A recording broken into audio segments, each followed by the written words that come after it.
Okay, good evening everyone, and today video I'm going to show you how you can lock GREE air conditioner remote control.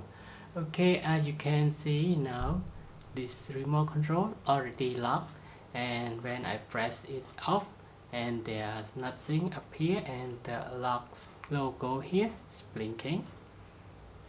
You can see. Now I try to drop down the temperature and there's nothing changed to the remote control. Okay, to do that, all you need to do is just press the upper and down button at the same time.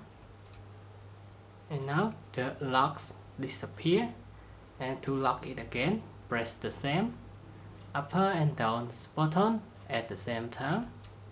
And you can see the locks key is appear on the remote control screen.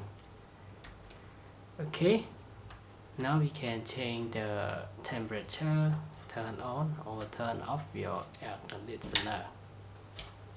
Okay, so that's it. That is all for today's video of how you can lock or unlock the GREE air conditioner remote control. Okay, so I hope this video just give you something new to learn. And now thanks for your time watching this video, and I hope to see you again in the next video. Bye bye and have a nice day.